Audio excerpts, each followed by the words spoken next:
The Pelicans are playing chess, not checkers, in their first round series against the Thunder. And I have Antonio Daniels on with me today to tell you why game 2 is going to be different and how Brandon Ingram is going to have a big game. It's a game day episode of Locked On Pelicans. Let's go.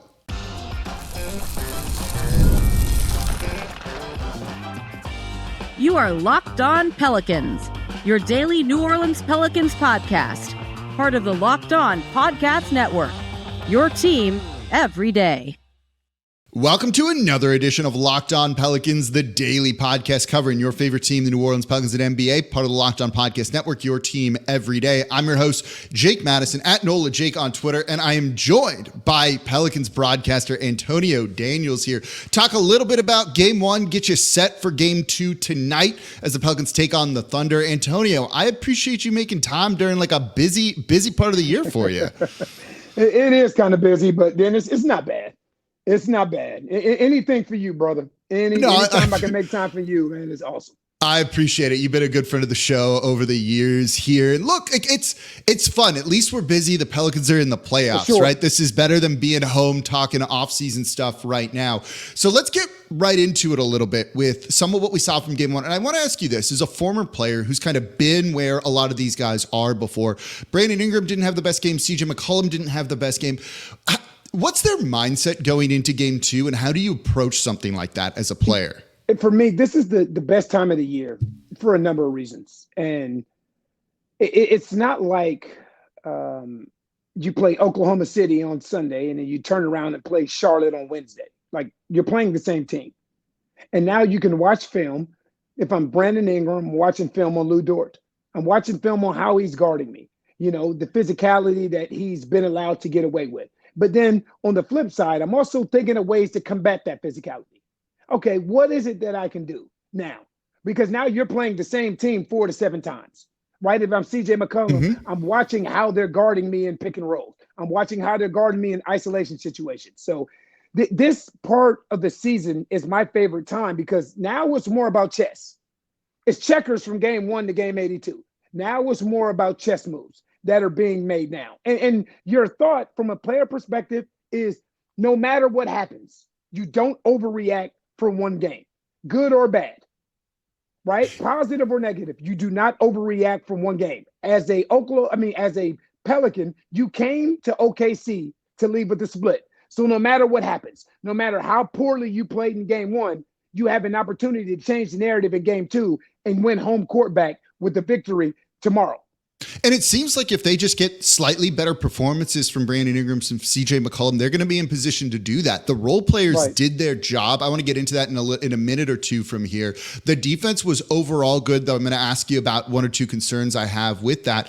But in general, you know, if those guys, and you need those guys to carry you, they do that, you're going to feel pretty good coming back to New Orleans. Look, even if they go 0-2, I think they can still feel that this Oklahoma City Thunder team is very beatable for them. Well, I think you feel that the team is beatable, but it's different between feeling the team is beatable and actually beating the team. Yeah, that's fair. That's different. Like, you can feel a whole lot of things, but to put it into practice is something completely different. And what we've seen, Jake, throughout the course of this season is this team is better on the road for whatever team. Do you have an explanation for that? That's no one seems to. So listen, the other day on my SiriusXM show, I interviewed Jose. And one of my questions to him was, why has this team performed better on the road than they have at home? His response, AD, I have no idea. No one does. The players don't have an explanation for it at all. Right. And I don't either. But the thing is, there's not a team in this league that has more road victories than the Pelicans do. Right. So you got to lean into that. You have to lean into that. And I hear exactly what you're saying. There is no such thing as a must-win game until it's actually a must-win game. But you also don't want to put yourself behind the 8 ball going back home, needing to beat the number 1 seed 4 out of 5 times. Does that get in their heads, though, then? If, say, they're 0-2 and they're going back to New Orleans and they're like, well, we're not that great at home, does that something that the players are going to think about that's going to affect them at all? I don't. Hopefully we're not having that conversation. Yeah, that's a good point. It's different being down 0-2 and going back home 1-1. But either way, I've been in both positions. I've been in playoff series, but I've been down 0-2, and then you come back and win the next 2. I've been in the playoff series where we were down 0-3 and came back and won the next 3 and forced the game 7. So when I take the approach of, you know what, look, there's no such thing as a must-win game until it's a must-win game. Again, I'm not simply giving my opinion. I'm talking about things that I've actually experienced and gone through. Yeah, no, that's why I wanted your perspective on this sort of thing, that I think, a lot of people are just kind of looking this from the outside looking in, and you kind of had that inside perspective on it. You mentioned Brandon Ingram and the physicality that he was dealing with Lou Dort. Like, Lou Dort was basically in his jersey the majority of that game. You learned how the refs were going to call it, and they were going to let that. Well, fair. That's a good question there. It seemed like they were letting a lot of things go, though the Thunder. So do you think so what's your thoughts on the officiating from game one then? Let me ask you that without you trying to get fined or anything here. Here's my thing with that.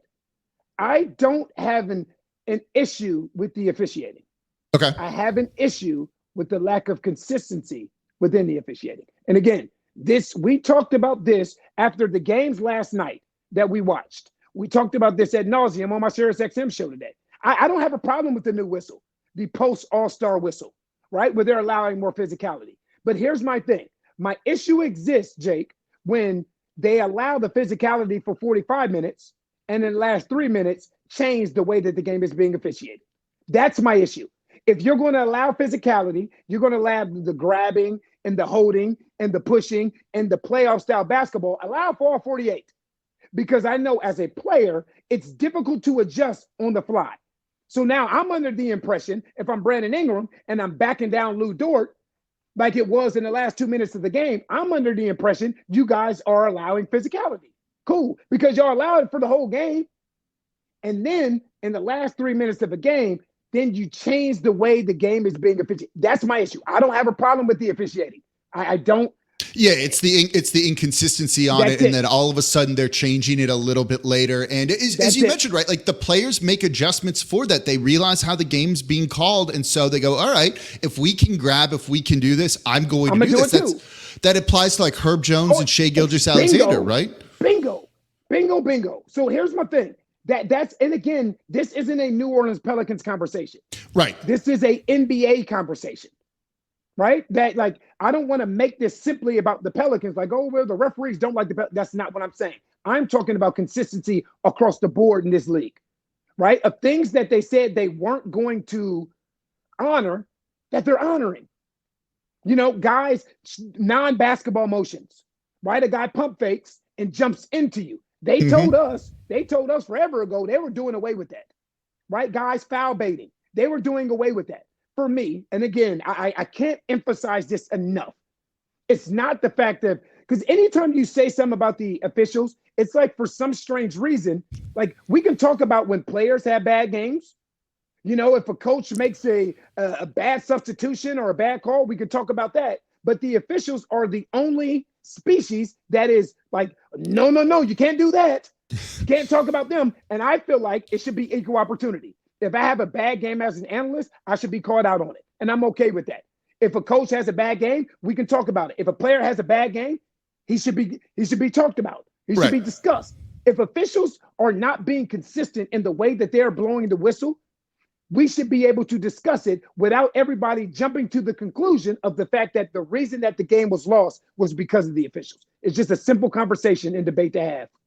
Well, it's a point. It's a number of. It's one of many points of data variables, right, in a game that's going to have an effect on the outcome. It might not be the main reason, but it's something that factors into all of that. So coming up here in the next segment, let's talk about Brandon Ingram and some of that physicality. Have a question for you with that. What the Pelicans should be doing, maybe to give him some space, get him going a little bit. That's coming up here next in today's episode of Locked On Pelicans. Right now, though, I'm going to give you a tip. You want to make your mom smile? Start Mother's Day with flowers or surprise her with gifts from the brands she loves delivered the very same day with DoorDash. Does your mom have a sweet tooth? Is she a tech enthusiast, a beauty connoisseur, or is she outdoorsy? No matter whatever she's into, you can make her smile with a flower bouquet, makeup, tech gear, workout wear, and more with DoorDash. So shop thoughtfully for the gift she deserves and the convenience you need. Choose same-day delivery or schedule a week ahead for when flowers and gifts should should arrive to her door with DoorDash. So get all of your Mother's Day gifts all in one place and get 50% off your next order, up to $15 when you spend $15 or more on your next flour, convenience, grocery, or retail order now with code LOCKEDONNBA. That's code LOCKEDONNBA, LOCKEDONNBA. Order now using DoorDash today. Terms apply. Today's episode of Locked On Pelicans is also brought to you by Monopoly Go. I've been told I'm a competitive person. Yeah, I have a bit of a competitive side. We all do. And my competitive side is a big fan of Monopoly Go. I'm sure you've heard of it because it's been downloaded over 150 million times, and it's a great twist on Monopoly where you play on not one, but hundreds of Monopoly boards, including crazy locations, building up amazing cities that bring you big money, including a New Orleans board as well. And the best part, messing with my friends. Charge them rent on your iconic properties, just like classic Monopoly. Heist their vaults of riches for yourself, and then the leaderboards show you who the biggest Monopoly tycoon is. But it's not just my competitive side that loves it. You can team up with friends all around the world in time tournaments to earn huge rewards. So get in the game and join your friends. Download Monopoly Go now free on the App Store or Google Play. Joining me on Locked On Pelicans today, we got Antonio Daniels of Bally Sports, the analyst here. We're talking about some of the officiating in Brandon Ingram. And so Lou Dort was incredibly physical with him in that game. And he seemed to struggle with it. But you said he's watching the game film. He can start game planning for that. What does Ingram need to do? What does the team need to do for him as well to kind of free him up and get him back to being that 20-plus point per game scorer? Well, for me, first and foremost, you get an opportunity to get out in transition. You can remove Lou Dort's physicality. Okay. That's one thing. The other thing is it comes a point where we used to talk about this more last year, where BI can exert so much energy trying to get a shot off. Sometimes you need to conserve that energy, put BI in a position where he's in range on the catch. And again, that negates Lou Dort's ability to be physical with him. What I mean is, if Brandon Ingram's 40 feet from the rim, that's Lou Dort's arena. That's his arena. You know what I mean? You put BI 10 to 15 feet from the rim on the catch, now Lou Dort is in Brandon Ingram's arena. So I think if you can put BI in his arena more than he's in Lou Dort's arena, I think that plays to his advantage. So that, and I talked about this on my show for the Everydayers yesterday too, of maybe you put him on the free throw line, maybe you try and post him up a little bit, but I think it also does the effect of maybe negating Chet Holmgren a little bit. If you have Holmgren out there on the perimeter and you get BI the ball 15 feet from the rim and Holmgren's out of position, it's one move and go for BI, and that negates some of that help defense too, it seems like. Yeah, for me, and we used to talk about this with Zion all the time. Anytime you can put one of your best players in a position where he's one or two dribbles and into his move or at the rim, like, it helps. It helps because it takes a lot of pressure off of that player and not just that, it conserves energy. Again, we saw Lou Dort pick up Zion full court when these two teams met in game 3. Meaning the third time these teams met. We saw Lou Dort pick up Zion full court, turn him, bump him, and make it physical on him. And we see him doing the same thing with Brandon Ingram. Sometimes, I say it all the time, sometimes the best offense is simple offense. You know, we used to have a play for certain guys I played with, Rashard Lewis, for Caron Butler, for Antoine Jameson, called drop 3, where you just put the 3-man in this spot and drop it to him. You know, now what you're forcing the defense to do is do something a little bit different. Now he's not dribbling the ball down every time and playing against Lou Dort's pressure. Now when I turn and face, Lou Dort has to give me a little bit of space. And because it's BI size and his length, he can raise up over the top of him.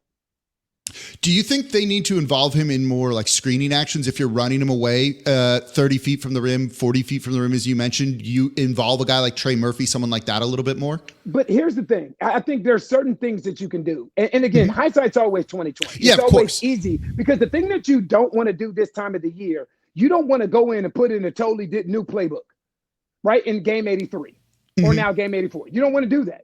Like, there are tweaks that you can make to plays. There are counters that you can make to plays. And again, this is why I enjoy this time of the year, because it becomes chess. So now to watch the adjustments made by Willie Green and his coaching staff and how to offset the physicality of Lou Dort. But I will say this starts with BI. This starts with Brandon Ingram, right? And you can tell that it was already running through his mind after game 1. because what he said is he can bring it and I'll be ready. He can bring it and I'll be ready. Right. So again, we can talk about all the adjustments that need to be made. The biggest adjustment that needs to be made is with BI now understanding the way the game is being officiated and his attack mentality off the jump. Well, you said, right, like it's a potentially a 7-game series, and this isn't just one game and you move on and you go back to what you're doing, right? If you're looking at it like a heavyweight fight, that round one is people feeling each other out a little bit, then kind of understanding what you need to do and how you need to attack. And Brandon Ingram, as you mentioned in his post-game presser, said, like, let him bring the physicality. I'll be ready for it. So you know that it feels like he's at least going to come in with the right mentality to try and counter that and not just fall into kind of the same. But yeah, you're right, though, Jake. I mean, the thing is, like, with B.I. saying, I'll be ready, that doesn't mean that he wasn't ready. Right. The thing that you don't know coming into a game, and again, I'm not blaming the officials, is how that game is going to be officiated, though. You don't know that. None of us know that. None of us know how that particular game is going to be officiated. And then when you're in it, it's a little bit different. Okay, they're allowing this type of physicality. Okay, so now BI can go in with the mindset of knowing, okay, they're going to allow him to top lock, to put his hands on me. Now I need to figure out a way to offset that physicality. That'll be fun to watch. No, look, I think everyone's excited for game 2 here and feeling really good about where this team could be. A 2-point loss on the road to the 1 seed, I think, is very encouraging. What about a guy like CJ McCollum? Had an off-shooting game. Is it as simple as just make some shots, see some go down early? It is. I do. For CJ, I believe it is. He's been here before. And the thing that has happened, if you look at both Lakers games, game 82 and the play-in game and also game 1, those 3 games aren't indicative or reflective of who CJ McCollum has been over the previous 10 games. He was great before that, averaging almost 30 points per game, like right in there, leading this team when they were a little bit banged up too. And for me, Jake, it's a matter of time before he has one of those games. As far as that uptick in offense, that rhythm, it's a bounce to CJ's step that you see throughout the course of the game where he's feeling like Christian James McCollum, right? There's a drastic difference in the two. So, and again, CJ's been here before. You can't expedite experience. It's like when you have a guy that's been there before and a guy that's done it, he knows what to expect. And I respect his ability to make adjustments on the fly and to adjust accordingly. How important is that experience in a series like this? The Thunder they have some playoff experience, right? Shea's been in there twice before, but it's been a couple of years. How important is having that guy who is experienced like CJ McCollum on this team? Because look, the Pelicans, while they were there more recently than Thunder, are still pretty inexperienced themselves too. Well, I know for me, I feel like that experience, it pays dividends on the road, right? And again, this goes back to the conversation that we had earlier about this team being a better road team than home team. Because generally what you get is role players play better at home. That's generally what you get. You're going to get what you're going to get from stars, but role players is usually an uptick in offense as far as role players are concerned. And this is why it's so important like it has been for the last 3 weeks of the season, for the stars to set the tone, right? For BI or for Zion or for CJ, for those guys to set the tone as far as we are here to compete and we are here to win. And also for Jonas Valanciunas to set the physicality tone. I want to talk about him. We'll talk about him in the next segment here, because I think looking at the center position, and I thought they got really good minutes from both Jonas and Larry in that game when, look, that's been a bit of a concern for them and how they used those guys, and that wasn't really a disadvantage for them in game 1. You mentioned some of the role players here and getting those type of performances out there. What do you think of Trey's performance in game 1? Because the shot was falling and the defense was good, man. The defense was there in a way that I don't think we really saw all season long. And I talked to Trey's dad after the game, and I told him, like, again, I say this all the time, Jake, is growth isn't linear. It's not linear. That is like a staple among other things of the broadcast. Yes, it's like it's the light comes on for different players at different times. And what I mean by that, I'm not just speaking to one particular part of the game. What Trey Murphy is starting to figure out is how long and athletic he is. Like you're 6'9", with a 7-foot wingspan. You don't have to get up and pressure guys. You never see Victor Wembanyama up pressuring guys. You won't see it. You have to use what God has blessed you with. And what God has blessed Trey with defensively is length and a wingspan and his ability to move his feet. And there were a few isolation situations on one of the toughest guys in this league to keep in front of you, and Shai Gilgeous-Alexander. He and Herb, right? He and Herb, when you look at the stats from the matchup, right, held Shai to, I think it was 2 of 12 or 4 of 14 shooting. They really limited him in that game combined. And you can tell what the OKC game plan was to find the pigeon. The pigeon in NBA terms means the guy that they want to target. They were trying everything that they could possibly do to get Herb Jones off of Shai Gilgeous-Alexander, right? Even if that meant targeting Trey Murphy. But then it's one thing to be targeted, but it's another thing to actually step up to the defensive challenge. I'll never forget earlier in this year when Zion said, he told Jen Hale, I was so sick of being targeted. It was after the Phoenix game. Yeah. I was so sick of being targeted that I had to sit down and move my feet. It's one thing to be targeted. It's another thing to take the defensive challenge. So now you look at it and say, you know what, y'all gonna have to find another pigeon because that pigeon ain't me. You know, and Trey Murphy has done a great job as of late at using that length, that athleticism, and that wingspan.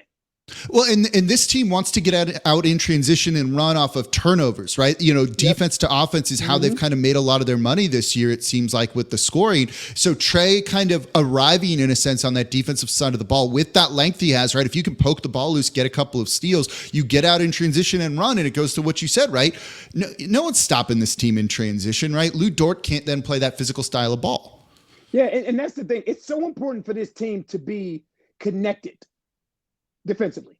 It's so important because deflections, steals, when they're disruptive, that's the best version of this team. In my opinion. Nobody wants to execute in the half court. Nobody.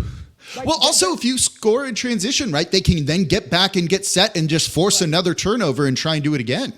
Good teams in this league, like elite teams, I'm talking about championship teams, there's a reason that the Denver Nuggets are who they are because they can execute in the half court.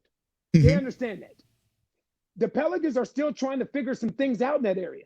Where to go, how to be deliberate, how to be intentional, where do we want the ball to go to, and how do we get it there, right? And I think we saw a lot of that in game 1, right? I think my biggest issue with this team, and it has been all year, is that the last 3 minutes of a game.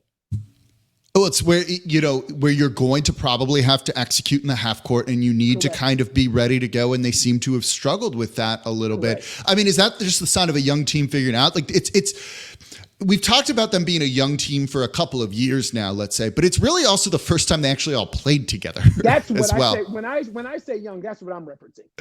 Right. Like it's almost like year 1, year 0, right? Exactly. Right. I'm talking about time spent on the court, reps together on the court, where you're closing games with B.I., Zion, CJ, Herb, and Jonas, or Herb and Larry, or Zion at the 5 with 4 smalls. You know, like there's some things to figure out. And again, I'm not making excuses. I'm just speaking honestly here. That's the reality of the situation, right? Like you can see it. It's plain as day out there on the court that they're still learning at times. And absolutely. Look, and it happened in game 1, and hopefully you review the film, you move on from that, and you're a little bit better prepared for game 2 to try and get this split. So coming up here next in today's episode of Locked On Pelicans, let's look at the center position. This has kind of been one of those things that has been important to the team all year, how they use both Jonas Valanciunas, Larry Nance Jr. That's coming up here next with Antonio Daniels.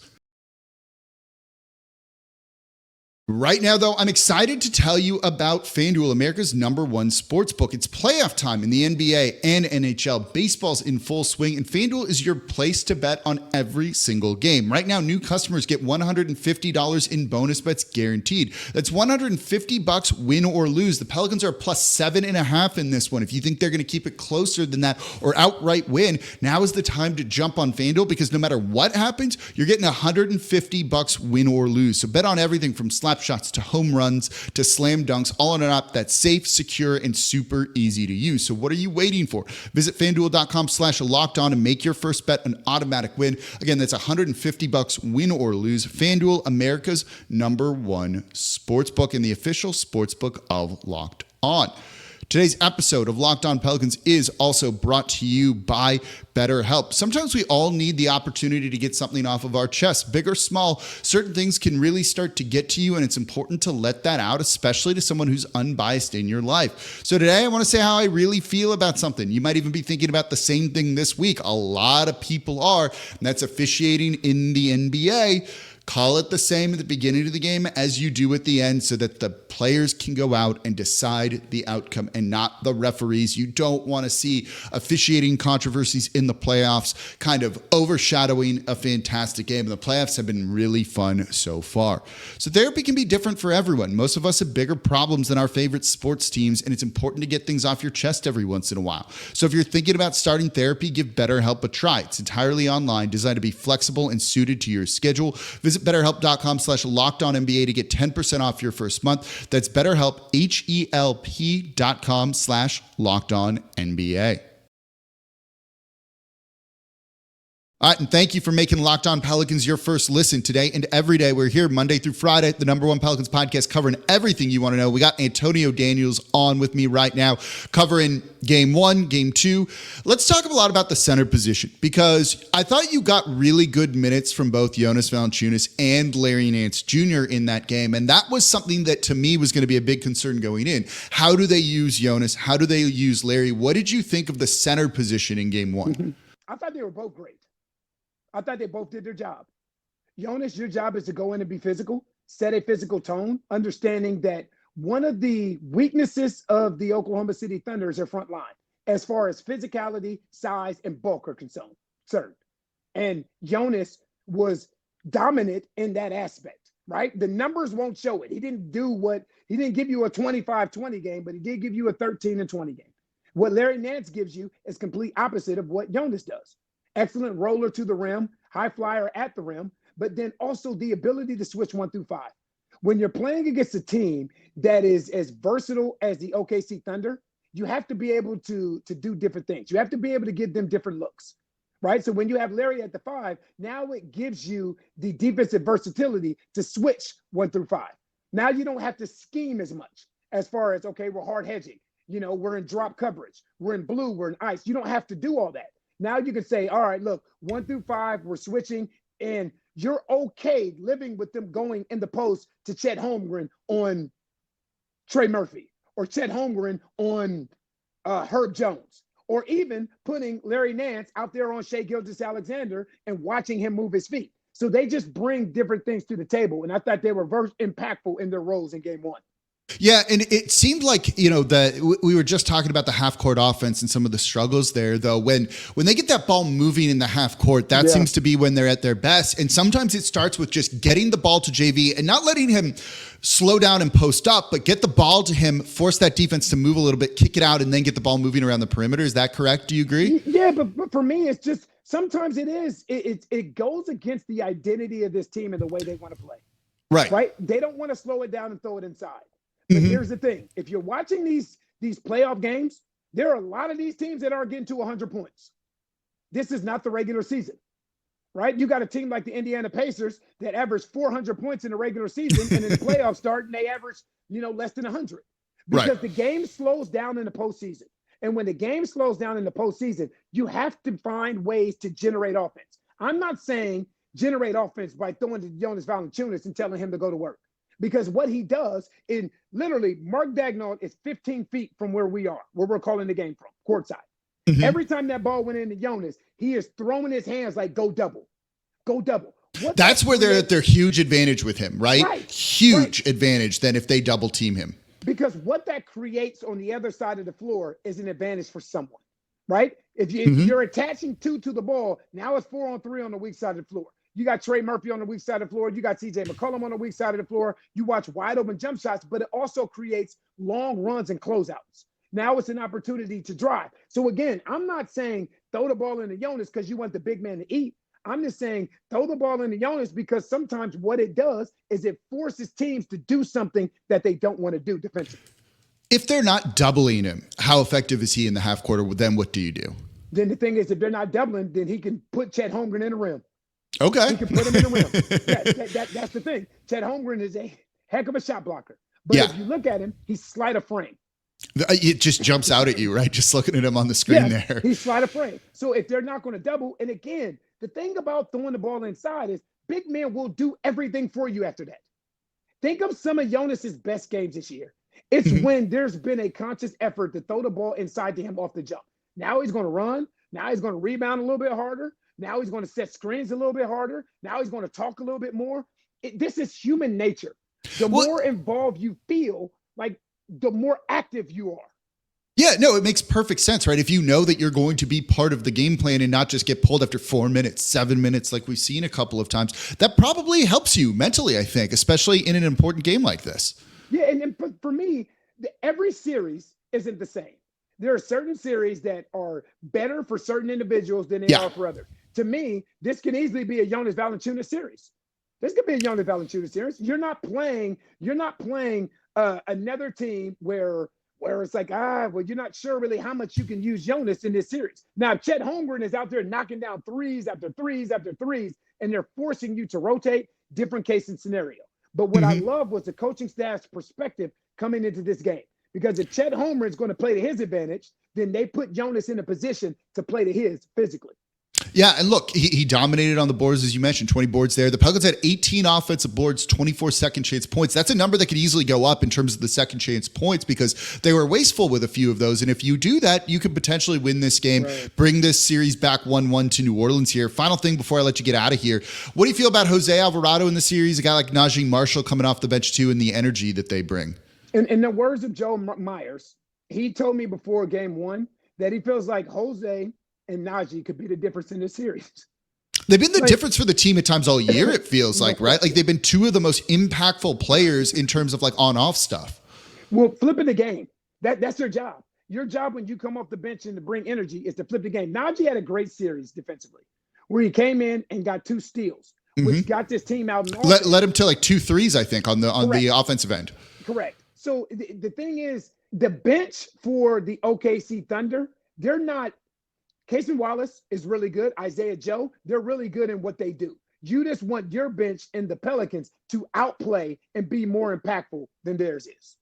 Yeah, and it feels like that's something that has happened all year long for New Orleans and is definitely an advantage going to this series. So, look, you've got me fired up for game 2. I'm sure you got the fans and everybody feeling pretty good after the close game 1 loss. So I think we're all excited. I will say this, Jake. I will say this. Listen, we're in OKC now. The arena and the ambiance is incredible. It's incredible. And I am saying this to a fan base that I know is incredibly passionate and invested in this team.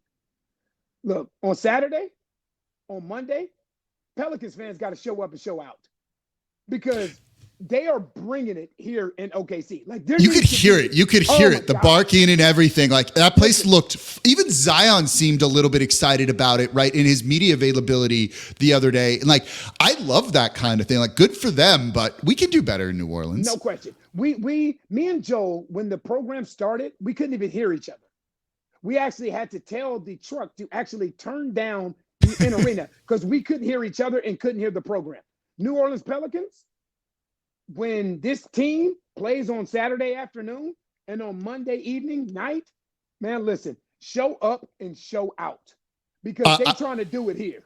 I think they're going to be able to. One of the things I knew a couple of people who were in from Sacramento for that Kings game, and they were really complimentary of the crowd in New Orleans, saying it was loud. They weren't expecting that. You know, this place has a reputation, you know, for not being a basketball city, and they were blown away by the atmosphere in the Smoothie King Center, how the fans knew the stakes of that game and what was going on here. I'm pretty excited for games 3 and 4. Look, playoff basketball is just fun, man. Like this is what we're here for, right? Like, look, just get in, see what happens, compete, grow a little bit. It's been fun. So, Antonio, I really appreciate you taking the time here. Everyone, watch the game on Bally's. Nowhere else here. Say it again, Jake. Watch it on Bally Sports. Here is the way to go. Get Joel Myers, Antonio Daniels. It's the coverage you want here. That's why Antonio's on the show, man. At the end, thank you so much. This was great. For sure. Appreciate you, brother. Anytime.